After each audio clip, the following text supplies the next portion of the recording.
Salut, c'est Erwan, j'espère que tu vas bien et que tu as la patate. Dans la vidéo d'aujourd'hui, j'aimerais te parler de perfectionnisme. Le perfectionnisme, c'est un point qui me parle beaucoup, parce que c'est quelque chose qui m'a beaucoup bloqué durant le développement de mon activité. Je voulais que tout soit parfait tout le temps, que ce soit des posts ou des vidéos, ou peu importe, tout ce que je créais, je voulais que ce soit parfait. Et ça m'a beaucoup bloqué, puisque ça m'a fait perdre pas mal de temps. Et finalement, on se rend compte que rien n'est jamais parfait. Pour illustrer ce que je veux te présenter, je vais te raconter une petite histoire qui m'est arrivée il y a 2 ans de ça. Donc c'était pendant le Covid, début de Covid, donc le confinement qu'on a tous connu. Du coup, on reste chez soi. Euh, j'avais quelques projets, donc avec des clients, j'avais quelques projets avec des clients pour m'occuper. Mais à côté de ça, je me disais, allez, profite de ce confinement-là pour lancer un autre projet que tu as toujours eu envie de faire.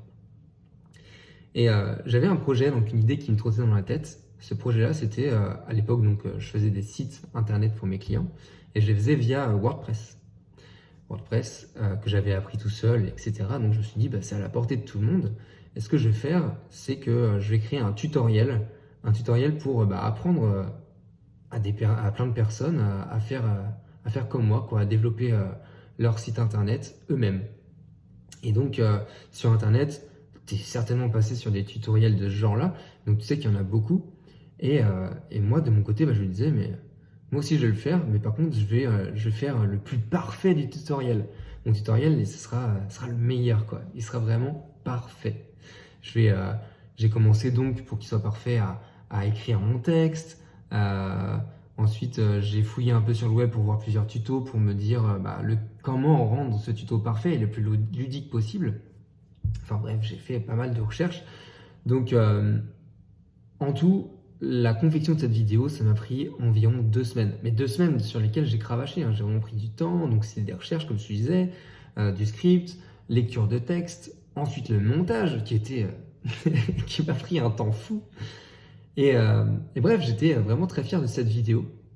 Je voulais vraiment aider un maximum de monde avec cette vidéo tutoriel. Et au moment de la poster sur YouTube, j'étais fier. Je me suis dit, enfin fini, ces 2 semaines de travail vont enfin payer. Je vais pouvoir aider beaucoup de gens et puis avoir pas mal de retours, des likes, etc.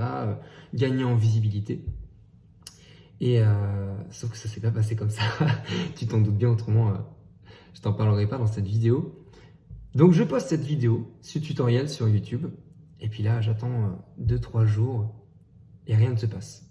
Quelques petites vues, pas forcément de retour, pas de like. Bref, du coup, je comprends pas. Je me dis, mais attends, YouTube me met pas en avant, c'est pas possible, quoi. Ma vidéo, je sais qu'elle est parfaite, quoi. J'ai bien bossé dessus. Allez, je mérite un peu plus de visibilité. Donc, je me suis mis à payer des publicités sur YouTube pour mettre ma vidéo encore plus en avant. Et donc, forcément, ça m'a ramené des vues, mais toujours pas de retour. Les vues ne m'amenaient pas de retour, c'est-à-dire que les personnes regardaient ma vidéo, même pas jusqu'au bout, parce que c'était une vidéo qui durait environ 1 heure, 1h15. Et puis surtout, j'avais aucun retour, donc je savais même pas, enfin, j'avais même pas de félicitations ou de personnes qui me disaient ouais, c'est bien, continue, etc. Donc je me suis dit, c'est pas possible, ma vidéo est parfaite. Encore une fois, j'étais persuadé de ça. Et donc forcément, elle ne l'était pas du tout. Donc j'ai laissé tomber, j'ai mis ça de côté. Et j'y suis retourné récemment parce que je m'en suis souvenu. Je me suis dit, tiens, ce serait marrant que je regarde cette vidéo avec un peu de recul. Et donc j'ai regardé cette vidéo et j'ai pas tenu 3 minutes parce qu'en fait je me suis aperçu que cette vidéo, j'ai tellement voulu que ce soit parfait, donc chaque mot était écrit et puis vraiment réfléchi.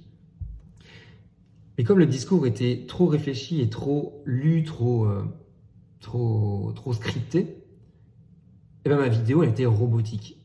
Elle était pas intéressante. Alors peut-être il y avait certainement de la valeur dans cette vidéo et des bonnes techniques, hein, ça j'en suis encore persuadé. Mais la vidéo était impossible à suivre, trop robotique, pas humaine du tout, c'était chiant, c'était chiant à mourir. Donc du coup je comprends totalement maintenant pourquoi les personnes n'ont pas suivi cette vidéo jusqu'au bout et pourquoi elle n'a pas eu plus de succès de ça. Je te parle de ça parce que j'aimerais faire un parallèle avec beaucoup de clients qui font aussi cette erreur de tomber dans le perfectionnisme. J'en vois beaucoup qui, quand ils développent leur activité, ils attendent d'avoir un site internet qui soit parfait. Ils attendent de mettre en place des choses qui soient parfaites avant de avant de les partager.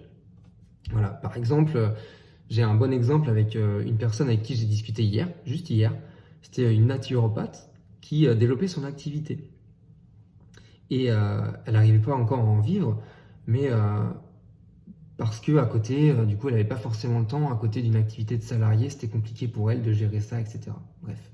Puis elle m'a parlé d'un projet qu'elle était en train de développer là, qui lui tenait à cœur, et je le comprends totalement. Elle était en train de développer un espace membre, une formation en ligne à suivre, qui s'étale sur 4 mois, etc. Donc un gros morceau, c'était du gros travail. Et puis elle était encore en train de confectionner cet espace membre et puis cette formation en ligne. Sauf que le problème, en faisant ça, c'est qu'elle reste dans sa bulle. Elle construit sa formation toute seule avec ce qu'elle croit être parfait. Mais la perfection, c'est subjectif. Donc la perfection n'existe pas. On croit que quelque chose est parfait, mais ça ne l'est pas pour une autre personne. Donc le problème, c'est que en faisant ça, elle va prendre énormément de temps pour monter sa formation.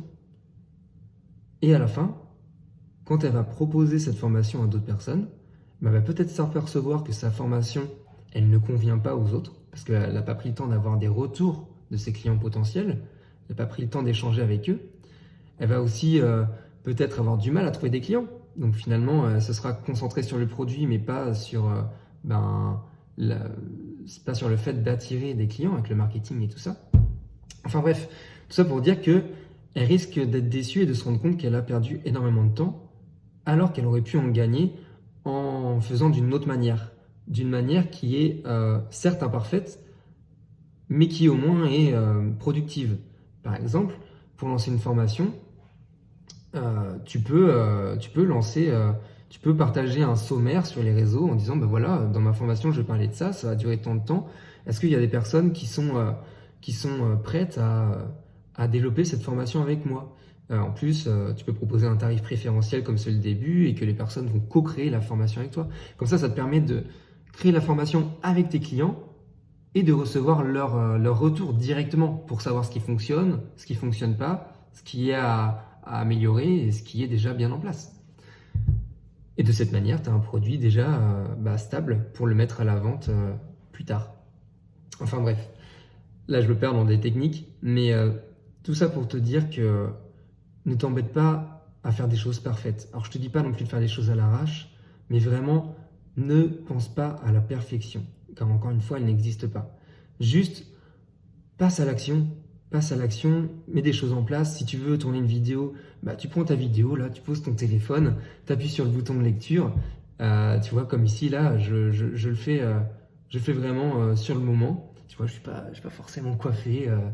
La lumière n'est pas forcément parfaite, mais c'est pas grave. C'est pas grave parce que du coup, je parle d'une idée, elle sera reçue par certains et elle ne sera pas reçue par d'autres. C'est pas grave, c'est parfait comme ça. Au moins, je passe à l'action et je prends les retours. Et puis en même temps, ça me permet de partager une idée sur le moment. Alors que si j'avais pris la décision de faire une vidéo propre, montée avec des bons éclairages, avec un micro, tout ça, ça m'aurait pris du temps à mettre en place et j'aurais peut-être aussi perdu l'inspiration du moment et donc la vidéo n'aurait pas été parfaite et ça se trouve, elle ne serait même pas sortie. Elle ne serait même pas publiée. Pareil pour un post, tu te mets devant Facebook, tu tapes ton texte, tu te relis 2 ou 3 fois et puis hop, c'est parti, c'est envoyé. Pas besoin de se prendre la tête pour créer du contenu. Voilà. Donc pareil pour ton site internet, c'est pareil pour tout. Voilà. Évite la perfection et juste passe à l'action. C'était le message que je voulais te faire passer aujourd'hui. Et voilà, j'espère que si toi aussi tu es perfectionniste, j'espère que ce petit message saura t'aider à prendre conscience qu'il faut juste passer à l'action et mettre des choses en place dans l'imperfection. Et c'est parfait. Et c'est ça qui est parfait. Voilà. Et écoute, il me reste plus qu'à te souhaiter une belle journée ou une belle soirée selon le moment où tu regardes ta vidéo. Et puis je te dis à très bientôt. Ciao.